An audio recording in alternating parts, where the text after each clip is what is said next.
Olá, seja muito bem-vindo à RDTV. A nossa conversa de hoje é com Epeus Pinto Monteiro, que é o diretor do Departamento de Segurança de Trânsito de Santo André. Epeus, muito obrigado por nos atender, viu? O prazer é nosso, estamos sempre à disposição. Bom, o assunto trânsito e transporte sempre demanda muita coisa, principalmente porque o Epeus participa hoje de um fórum aqui em Santo André que reúne tanto secretários quanto autoridades, enfim, representantes públicos para falar sobre transporte e também trânsito. Aliás, esse fórum traz aí representantes de diversas cidades de todo o estado de São Paulo para cá. O que está sendo discutido nesse fórum? Essa aqui é a 55ª reunião do Fórum Paulista de Secretários e Dirigentes de Transporte e Trânsito. Essa iniciativa ela foi iniciada em 1993, o primeiro fórum foi realizado na cidade de Campinas e naquele momento, com o novo Código de Trânsito Brasileiro, naquela época, 93, estava em discussão no Congresso e os dirigentes municipais resolveram então formar um grupo, vamos dizer, de trabalho para subsidiar a Câmara dos Deputados naquilo que diz respeito às questões técnicas, legais. Essa é a 55ª reunião. O propósito desse fórum é de reunir os diversos dirigentes aqui de transporte e trânsito do Estado de São Paulo, com o objetivo de trocar experiências, de debater assuntos de interesse geral. Então é um momento realmente em que as autoridades se encontram, né, com o objetivo de debater, de divulgar, de trocar experiências, visando sempre, obviamente, a melhoria, né, das condições de trânsito e transporte e das tratativas dessas questões junto ao governo federal e aos órgãos federais. Muito bem. Bom, aqui no ABC, de um modo geral, em Santo André, a gente vê constantemente os motoristas reclamando do trânsito bastante intenso que tem se verificado.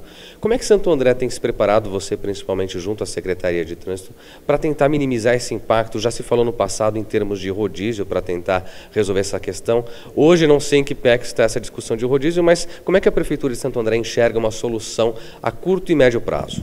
Bom, deixar claro o seguinte: o rodízio que foi implementado, né, no caso da cidade de São Paulo, ele se iniciou lá nos anos 80 com o objetivo de melhorar as condições climáticas, ou seja, era um rodízio que não era voltado para a redução do volume em função do problema de excesso de veículos, mas sim para a melhoria das condições climáticas. Nós chegamos até aqui em Santo André, também nos anos 80, algumas operações de rodízio. A CETESB disparava as condições de alerta, de clima em condições ruins, de inversões térmicas, então nós chegamos a fazer. Aqui em Santo André, especificamente, o consórcio, no caso em Santo André, que reúne os 7 municípios, chegou o ano passado a fazer uma pesquisa de opinião pública. Essa pesquisa foi entregue aos prefeitos da época, obtiveram alguns resultados a nível de cidades e também a nível regional, e naquele momento os prefeitos então entenderam que esse assunto deveria ser deixado para um segundo momento, até porque nós estamos no último ano de gestão de alguns prefeitos. Esses prefeitos já se reuniram, os novos prefeitos que assumiram dia 1º de janeiro já se reuniram esse ano. Esse assunto é um assunto que fatalmente vai pautar a reunião dos prefeitos atuais para tentar ver qual o encaminhamento que vai ser dado em relação a esse assunto. Com relação especificamente aos problemas de trânsito de Santo André e ao mesmo tempo dos problemas regionais, o consórcio intermunicipal, o ano passado, efetuou um grande levantamento em toda a região, envolvendo os 7 municípios, e detectou cerca de 286 pontos, que são chamados pontos de gargalo, que envolvem não só a cidade, mas também o trânsito e o tráfego e o transporte de interesse regional. Com base nesse diagnóstico, os prefeitos que assumiram, logo no início da sua gestão, fizeram uma reunião em Brasília, foram recebidos pela presidenta Dilma, em que ela determinou, colocou a eles o interesse, o desejo do governo federal em investir recursos federais aqui na região do ABC, para um grande plano de mobilidade. Não é um projeto, mas um plano, né, um programa de mobilidade. O consórcio trabalhou exaustivamente através do Grupo de Trabalho de Mobilidade, que envolve técnicos de todas as prefeituras, incluindo aí Santo André, coordenado pela Andréa Brígida, que trabalha em São Bernardo. E a primeira etapa desse trabalho foi concluída, foi apresentada ao governo federal, inclusive foi objeto de um painel hoje aqui no fórum, né? Normalmente a cidade anfitriã, ela expõe um projeto bem sucedido. No caso, nós, em conjunto com a coordenação do fórum, entendemos que pela importância e pela envergadura desse programa que foi apresentado ao governo federal, nós então acabamos cedendo esse espaço para uma apresentação do plano de melhoria da mobilidade urbana, e ele foi objeto de um painel. É um projeto bastante ousado, ele prevê aí cerca de 160 intervenções viárias nas 7 cidades, com um orçamento estimado da ordem de 7 bilhões e 800 milhões de reais, que seriam obras a serem feitas de infraestrutura viária, né? Tão logo esse assunto seja aprovado, discutido, debatido pelo governo federal. Nós entramos agora numa segunda etapa desse trabalho, que seriam as reuniões técnicas entre os dirigentes, os secretários, o próprio consórcio, com a equipe técnica do governo federal.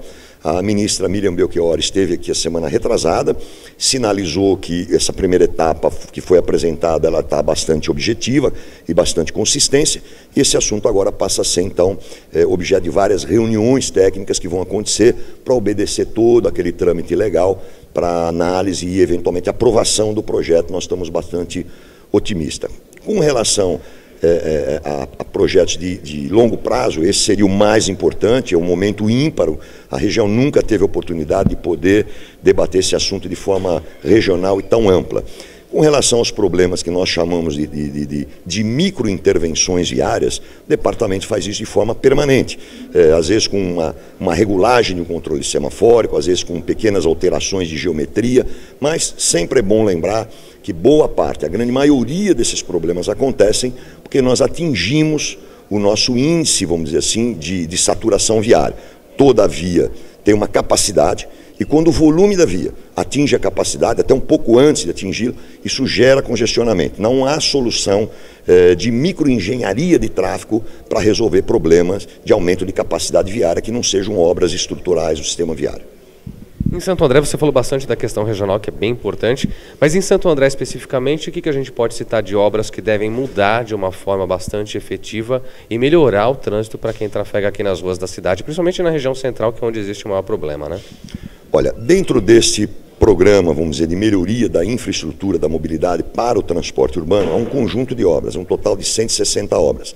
Santo André, pela sua localização geográfica, né, ele acaba se situando meio que no meio das outras cidades, então o nosso trânsito pendular é muito grande.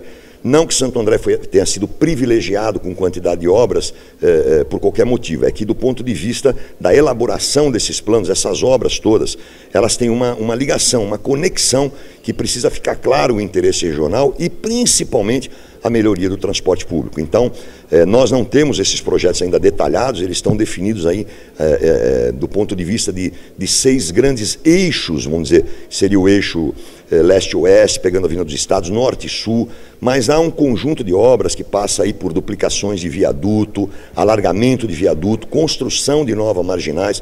Vou citar um exemplo típico aqui, um dos grandes problemas que nós temos na divisa com São Paulo é a inexistência da marginal do córrego Oratório, e é uma obra que está aparentemente colocada já nesse projeto, embora ainda nenhum deles tenha projeto detalhado, né? A gente trabalha com a macro-localização, ou seja, o eixo de interesse. Num segundo momento é que isso passa a ser detalhado com projetos básicos, mas aqui em Santo André, os nossos grandes pontos de gargalo seria Prestes Maia, Avenida dos Estados, Viaduto 18 do Forte, Avenida Ramiro Colhone, Pereira Barreto, Santos Dumont, Giovanni Batista Pirelli.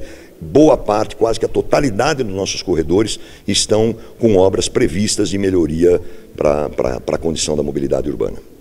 A gente teve na semana passada a aprovação do bilhete único, que todo mundo acompanhou, e com isso o secretário Thiago Nogueira comentou a possibilidade, aliás, possibilidade não, é um projeto da Prefeitura, da viabilização de corredores exclusivos para os ônibus. O que se pretende fazer, o que a população vai encontrar de obras daqui para frente para adequar a cidade para esses corredores?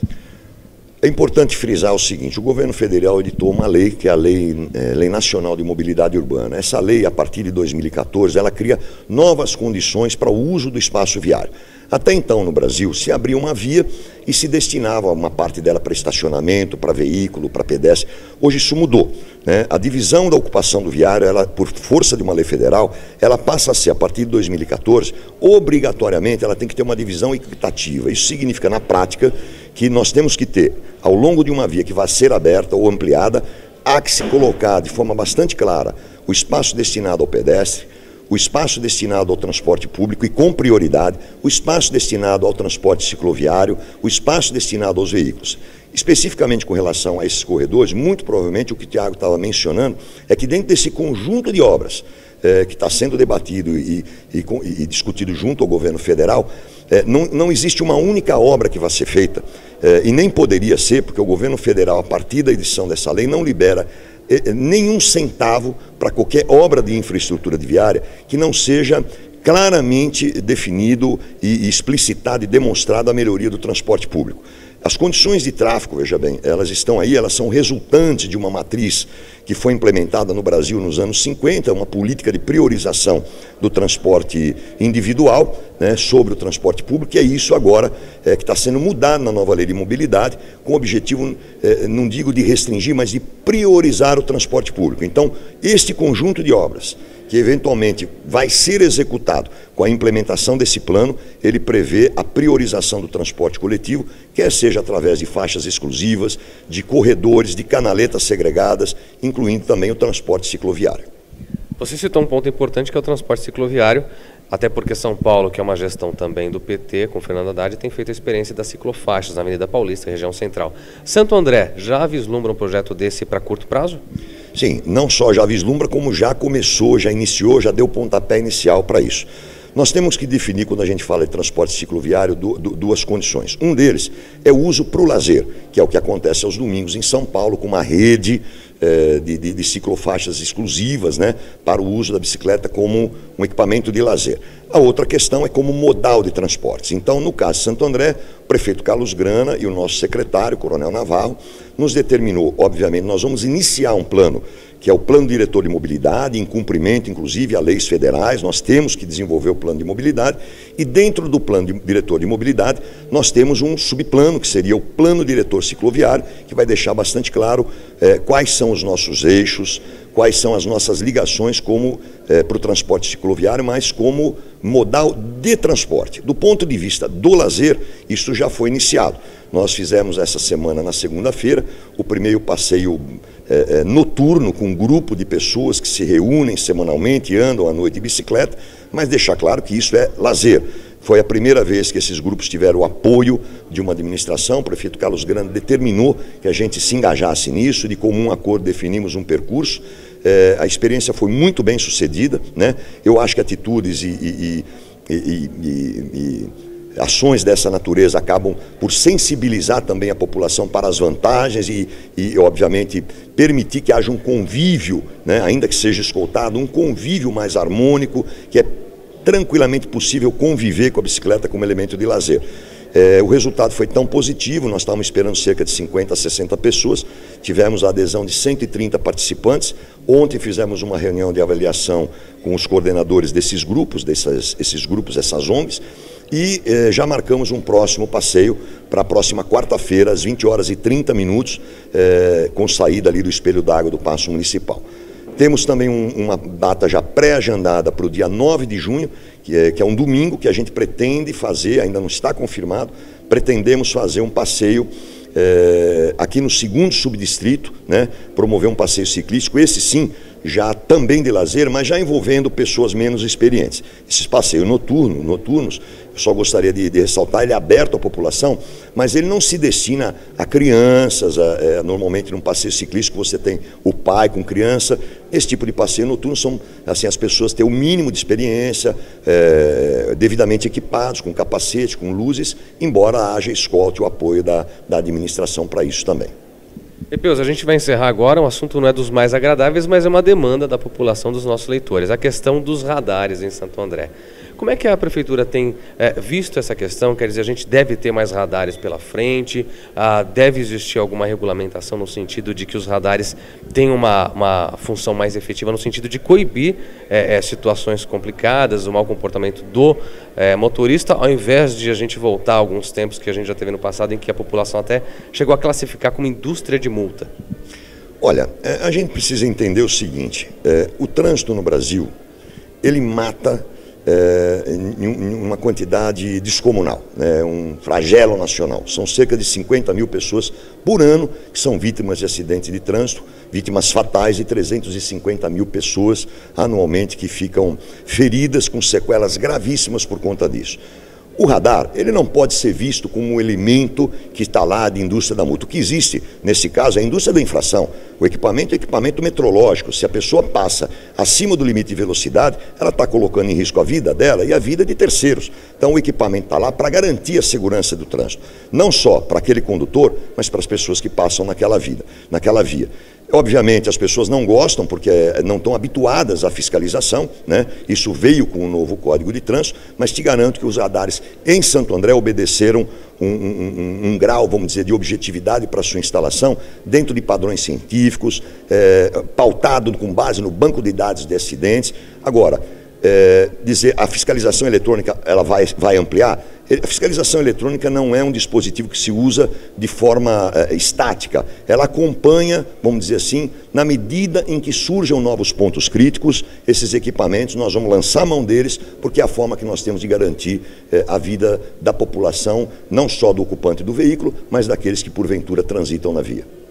Tá certo, Epeus, muito obrigado por conceder essa entrevista. A gente vai acompanhar todo esse processo das novas obras, tendo a certeza de que Santo André vai ter uma condição de tráfego muito melhor do que é hoje. Sem sombra de dúvida, nós também estamos com uma expectativa bastante positiva. Só lembrando, isso é um projeto de longo prazo, essas discussões ainda precisam passar por uma série de etapas técnicas dentro do departamento, dentro do governo federal, mas estamos bastante otimistas com relação a isso, até pelo retorno das informações que os prefeitos tiveram já nas reuniões feitas com o governo federal. Tá certo, muito obrigado.